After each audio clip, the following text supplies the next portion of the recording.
الحمد للہ وحدہ والصلاة والسلام علی من لا نبی بعدہ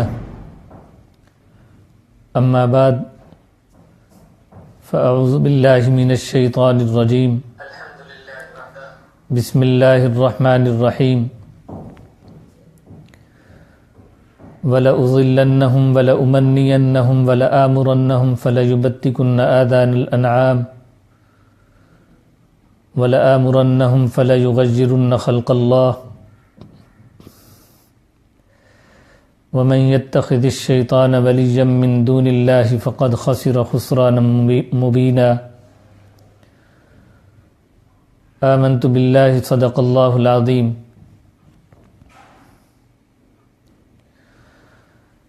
میرے قابل احترام سامعین، آج کے ہمارے درس کا موضوع ہے گمراہی کے راستے۔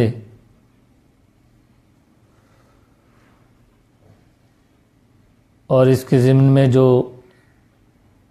سوالات اٹھائے گئے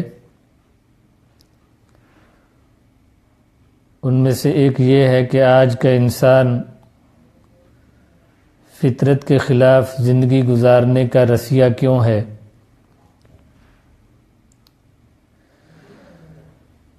اس حوالے سے بات کرنے کے لیے سورہ نساء کی آیت نمبر 119 تلاوت کی گئی۔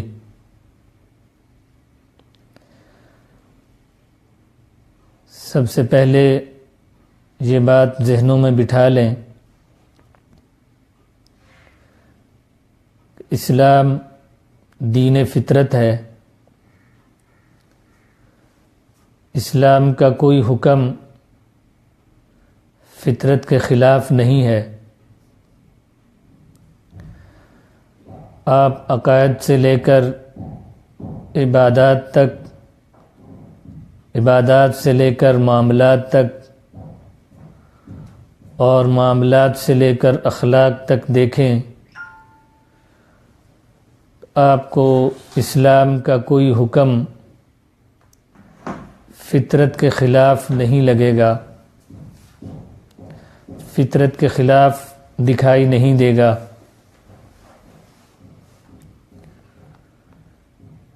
اگر آپ اسلام کا دوسرے مذاہب کے ساتھ موازنہ کرنا چاہیں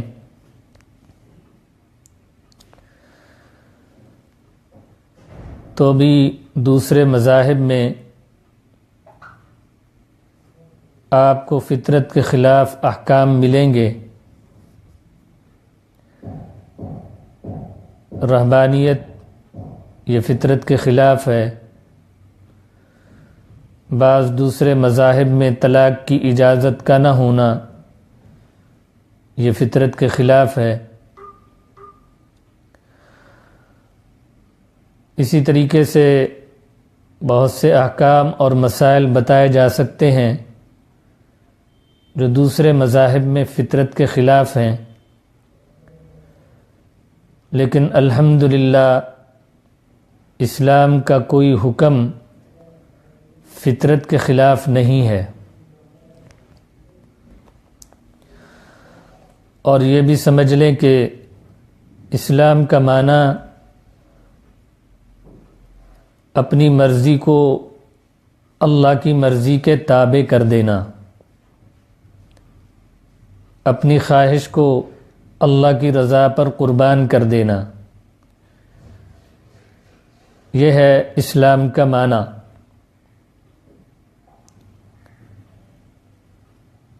اللہ نے جو کہہ دیا،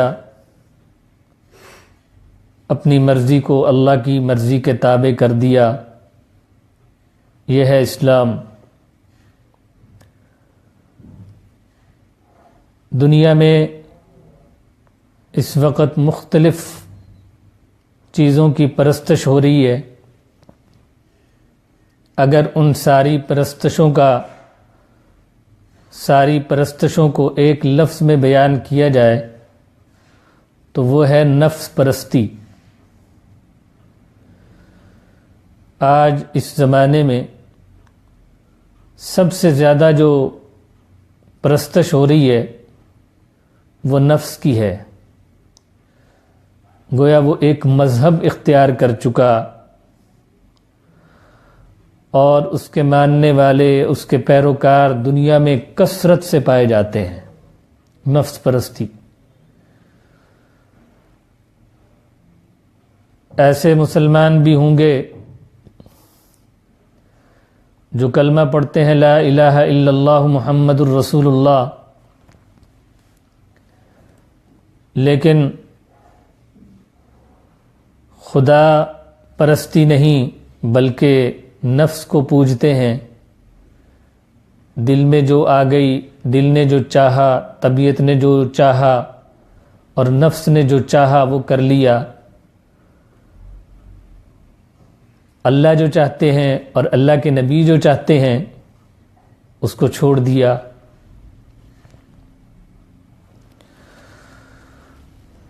اور سب سے زیادہ دین کے اعتبار سے اچھا انسان وہ ہے جو اپنا رخ اللہ کی طرف پھیر دے، اس لیے کہ اللہ نے ایک جگہ فرمایا فَأَقِمْ وَجْهَكَ لِلدِّينِ حَنِيفًا، تم سارے دینوں سے کٹ کر، سارے دینوں سے الگ ہو کر اور سارے دینوں سے یکسو ہو کر ایک دین کی طرف اپنا رخ پھیر دو۔ فطرت اللہ التی فطر الناس علیہا، یہ اللہ کی فطرت ہے اور اللہ نے لوگوں کو اسی فطرت پر پیدا کیا ہے۔ لا تبدیل لخلق اللہ، اللہ کی فطرت میں تبدیلی نہیں ہو سکتی۔ تو اسلام دین فطرت ہے، بتایا یہ جا رہا ہے، اور انسانوں کو اللہ نے پیدا کیا اسی فطرت اسلام پر پیدا کیا ہے۔ اور اس کی مزید وضاحت ہمارے آقا حضرت محمد الرسول اللہ صلی اللہ علیہ وسلم نے بیان فرمائی، کل مولود یولد علی الفطرہ،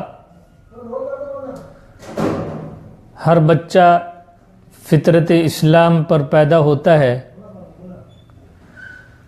فَأَبَوَاهُ يُهَوِّدَانِهِ أَوْ يُنَصِّرَانِهِ أَوْ يُمَجِّسَانِهِ،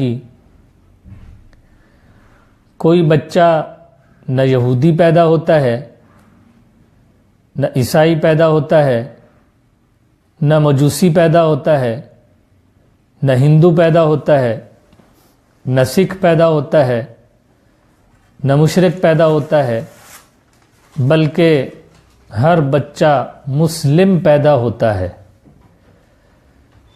اور پھر اس کے ماں باپ اسے یہودی، عیسائی اور مجوسی اور ہندو وغیرہ بنا دیتے ہیں۔ تو اسلام دین فطرت ہے، جو اس دین کو چھوڑ کر کوئی دوسرا دین اختیار کرتا ہے تو وہ فطرت کے خلاف عمل کرتا ہے۔ سورہ نساء کی آیت نمبر 119 میں اللہ نے فرمایا کہ جب شیطان کو مردود ٹھہرا کر بارگاہ الہی سے نکال دیا گیا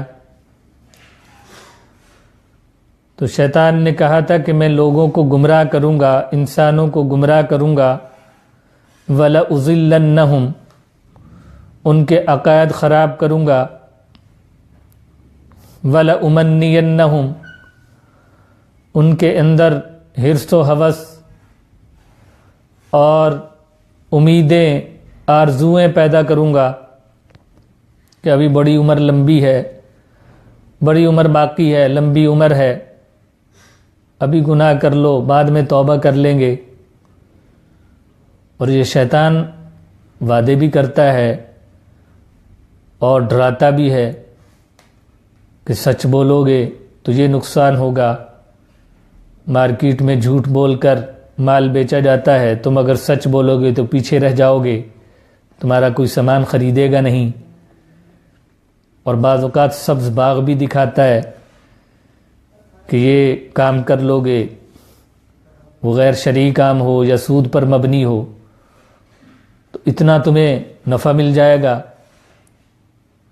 تو یہ تو شیطان وعدے کرتا ہے، اور ہم دیکھتے ہیں کہ بندے بھی ایسا کرتے ہیں، بندے بھی بعض اوقات ڈراتے بھی ہیں اور سبز باغ بھی دکھاتے ہیں۔ تو شیطان نے کہا تھا، دوسری بات یہ کہی کہ میں امیدیں، آرزوئیں اور حرص و ہوس پیدا کروں گا۔ وَلَآمُرَنَّهُمْ فَلَيُبَتِّكُنَّ آذَانَ الْأَنْعَامِ، اور میں ان کو ایسی ترغیب دوں گا، ایسے مشورے دوں گا کہ وہ چوپاؤں کے کان کاٹیں گے۔ چنانچہ مشرکین مکہ چوپاؤں کے کان کاٹ کر بت کے لیے اس جانور کو مخصوص کر دیا کرتے تھے۔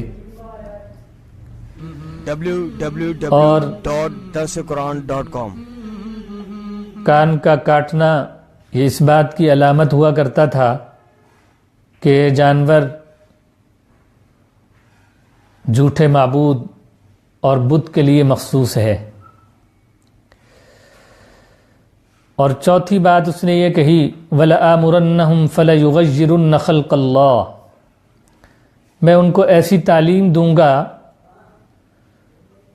کہ وہ اپنی تخلیق کو، اپنی صورت کو، اپنی فطرت کو بگاڑ دیں گے، ایسی تعلیم دوں گا۔ اس کا ایک معنی یہ کیا گیا کہ شیطان نے کہا کہ میں انہیں ایسا ورغلاؤں گا، ایسے بہکاؤں گا اور ایسے غلط راستے پر ڈالوں گا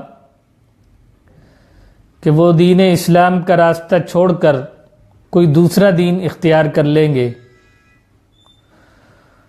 اور اسلام کو چھوڑ کر دوسرا دین اختیار کرنا یہ فطرت کے خلاف عمل ہے۔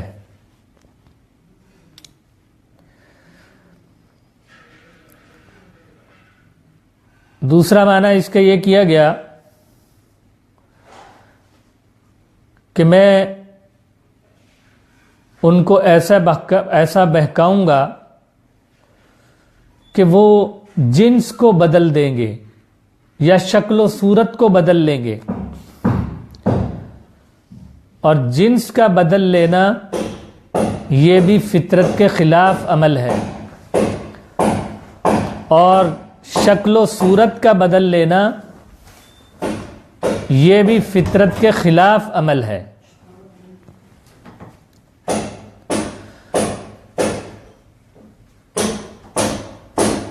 اور یہ جنس کا بدلنا یہ تو آج سے پہلے اس کا تصور نہیں تھا،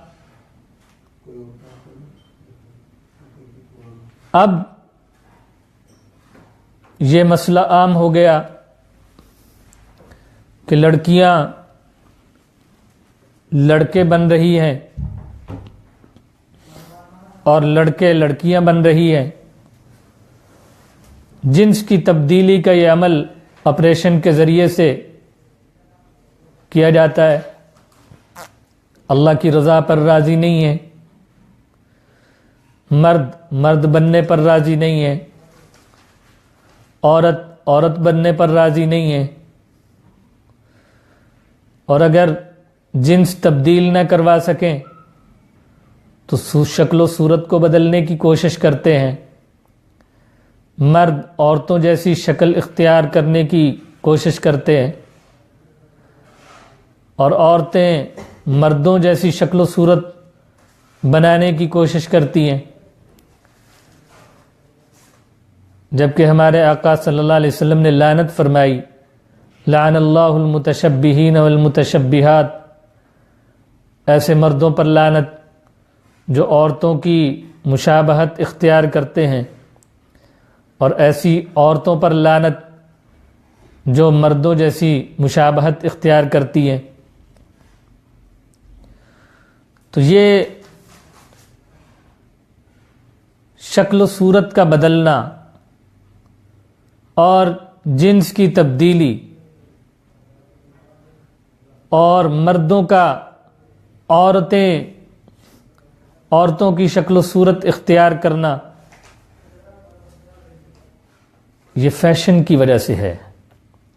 فیشن کی وبا ایسی عام ہو گئی کہ شکل و صورت کا بدلنا، لباس کا بدلنا، رنگ ڈھنگ کا بدلنا اور عورتوں کا مردوں کے سے لہجے میں گفتگو کرنا، یہ عام ہو گیا۔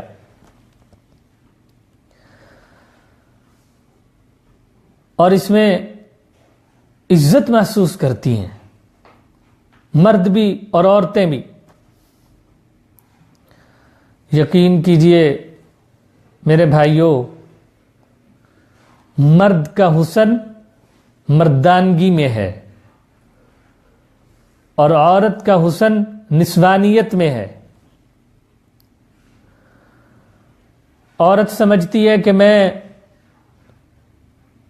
مردوں جیسی شکل و صورت اپنا لوں گی، ان جیسا لباس پہن لوں گی اور بال چھوٹے کر لوں گی اور ان کے سے لہجے میں اور ان کے سے انداز میں گفتگو کروں گی تو میں خوبصورت دکھائی دوں گی۔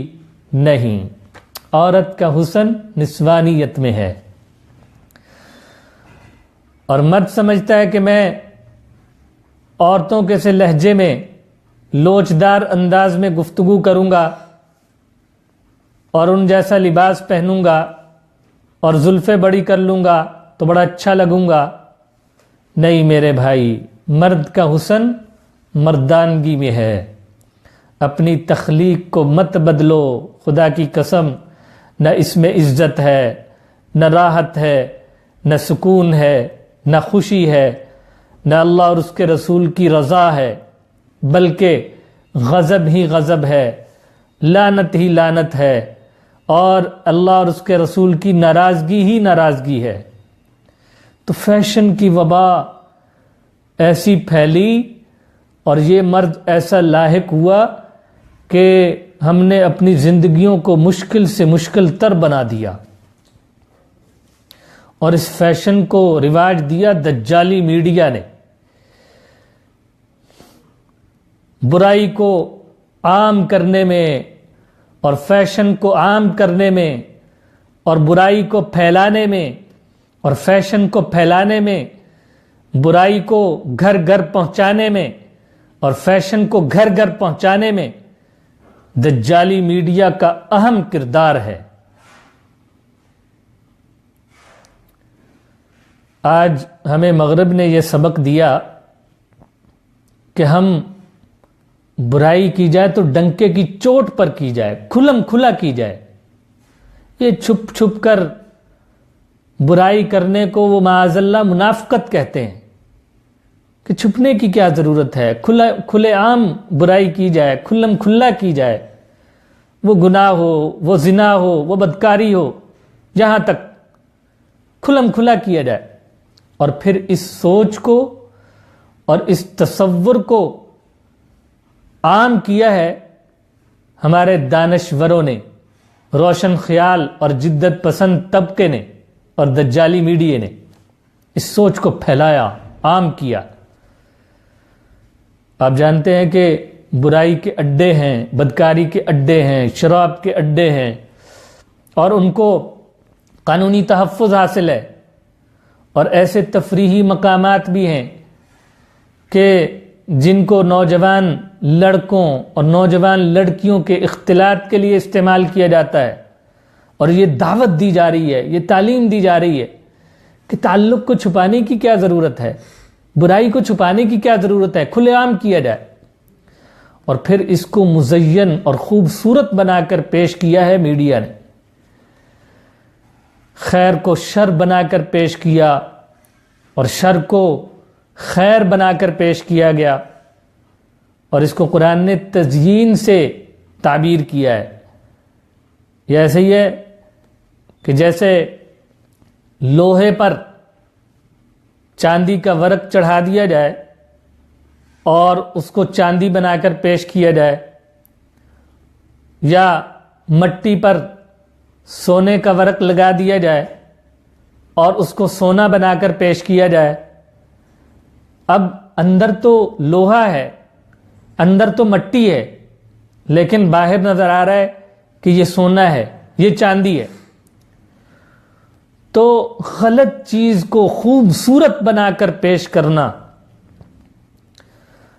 اور خیر کو شر بنا کر پیش کرنا اور شر کو خیر بنا کر پیش کرنا، یہ شیطان کا اور انسانی شکل میں شیطانوں کا اور دجالی تہذیب کا مؤثر ہتھیار ہے کہ غلط چیز کو خوبصورت بنا کر پیش کیا جائے۔ www.darsequran.com تو ہمیں فیشن کی وبا نے ایسا کر دیا کہ ہماری زندگیوں کو مشکل سے مشکل تر بنا دیا۔ آپ دیکھیں کہ داڑھی ہمارے آقا حضرت محمد الرسول اللہ صلی اللہ علیہ وسلم کی سنت، انبیاء کی سنت اور دین کا شعار، لیکن حضور کی سنت سمجھ کر داڑھی نہیں رکھتے، بہت کم۔ لیکن اگر کوئی فیشن نکل آیا داڑھی کا، کسی گورے نے، کسی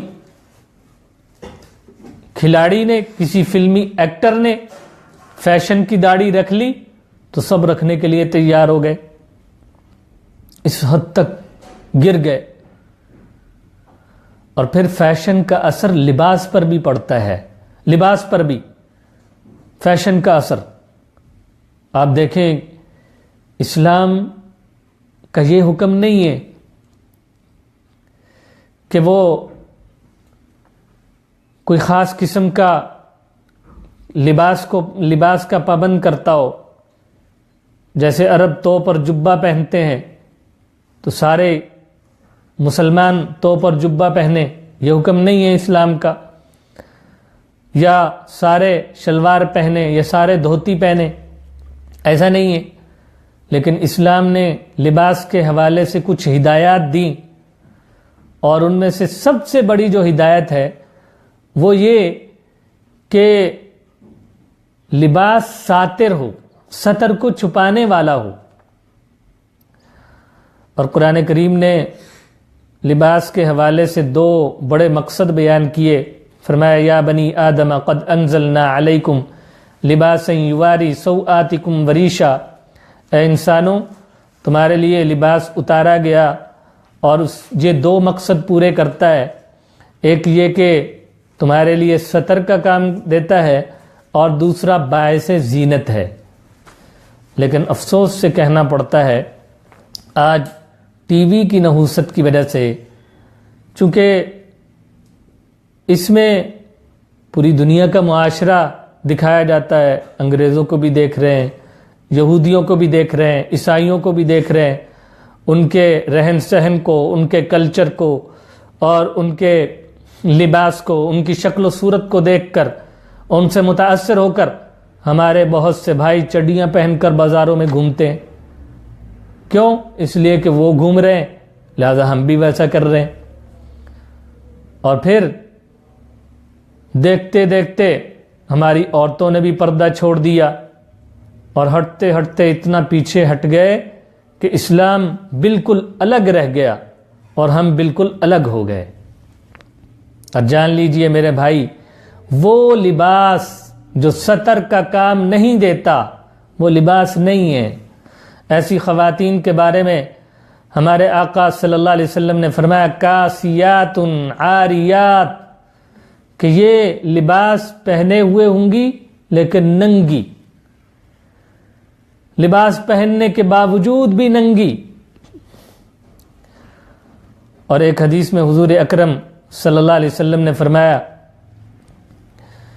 قیامت کے فتنوں اور قیامت کی علامات کو بیان کرتے ہوئے فرمایا ان میں سے ایک علامت یہ بتائی کہ 2 گروہ ایسے آئیں گے جن کو میں نے نہیں دیکھا لیکن وہ دونوں دوزخی ہوں گے۔ پہلا گروہ ظالم حکمران جو میری امت پر ظلم کریں گے، اور دوسرا گروہ ایسی بے حیا، بے حجاب اور بے پردہ عورتیں جو بظاہر تو لباس پہنا ہوا ہے لیکن حقیقت میں ننگی ہوں گی۔ کاسیات، عاریات، ممیلات، مائلات، دوسروں کو اپنی طرف متوجہ کرنے والی اور اپنے آپ کو دوسروں کی طرف متوجہ کرنے والی۔ تو اس فیشن نے بے پردہ کر دیا، بے حجاب کر دیا، بے حیا بنا دیا اور ننگا کر دیا۔ اور فیشن کا اثر زبان پر بھی اور کھانے پر بھی اور شادی بیاہ پر بھی ایسی ایسی رسمیں ہندوانہ کہ اس پر لاکھوں خرچ کر دیے جاتے ہیں اور ان کو ضروری سمجھا جاتا ہے۔ اگر کوئی سمجھائے کہ بھئی سنت عمل یہ ہے، حضور اکرم صلی اللہ علیہ وسلم کا طریقہ یہ ہے، آپ نے یہ سکھایا کہ نکاح اس طرح کیا جائے، تو پھر کہا جاتا ہے کہ یہ تو دقیانوس ہیں، یہ تو ترقی کو جانتے ہی نہیں ہیں، ترقی کا زمانہ ہے، انہیں پتہ ہی نہیں ہے کہ دنیا کہاں سے کہاں تک پہنچ گئی اور دنیا چاند تک پہنچ گئی، اور یہ ابھی 1400 سال 1450 سال پرانی باتیں کر رہا ہے۔ تو یوں تانے دیے جاتے ہیں، اور مقصد کیا ہے کہ حضور کی سیرت کو بھی بیان نہ کیا جائے، حضور کی صورت کو بھی بیان نہ کیا جائے، مسجد نبوی کے ماحول کو بھی بیان نہ کیا جائے، اور صحابہ اکرام شادی بیاہ کس طرح کرتے تھے اس کو بھی بیان نہ کیا جائے۔ کیوں؟ دنیا چاند پر پہنچ گئی ہے۔ اللہ اکبر۔ تو میرے بھائیوں، اتنا دور بھی نہ چلے جائیں، اتنا دور بھی نہ چلے جائیں کہ واپسی مشکل ہو جائے۔ خدا کی قسم، راحت، سکون، عزت اور خوشی وہ سادہ زندگی میں ہے، وہ حضور کی اتباع میں ہے، اور تکلفات، تعیشات اور فیشن پرستی میں مشکلات ہی مشکلات ہیں، پریشانیاں ہی پریشانیاں ہیں، مصیبتیں ہی مصیبتیں ہیں۔ اور جو مسلمان ہوتے ہوئے اسلام کے مطابق زندگی نہیں گزارتا وہ غیر فطری زندگی گزارتا ہے، اور جب غیر فطری زندگی گزاری جائے گی تو پھر پریشانیاں آئیں گی، مصیبتیں آئیں گی، تکلیفیں آئیں گی، اور مصنوعی زندگی اور وہ زندگی، وہ طرز زندگی جو انسان نے خود ایجاد کیا، اس میں تکلیفیں ہیں، اس میں پریشانیاں ہیں، اس میں مصیبتیں ہیں۔ زندگی کا وہ طرز اور زندگی کا وہ ڈھنگ جو اللہ نے سکھایا ہے، اس میں راحتیں ہی راحتیں، اس میں مزے ہی مزے، اس میں سکون ہی سکون، اس میں محبتیں ہی محبتیں، اس میں رحمتیں ہی رحمتیں، اور اس میں برکتیں ہی برکتیں ہیں جو فطری زندگی گزارتا ہے۔ تو غیر فطری زندگی سے اپنے آپ کو دور کیجئے۔ وہ فرد جو غیر فطری زندگی سے اپنے آپ کو دور رکھے گا، فطری زندگی پر آئے گا جو اللہ اور اس کے رسول نے بتائی، وہ گھرانہ، وہ معاشرہ جو فطری زندگی کے مطابق اپنی زندگی گزارے گا، اس پر اللہ کی رحمتیں، برکتیں نازل ہوں گی اور آپس میں محبتیں پیدا ہوں گی۔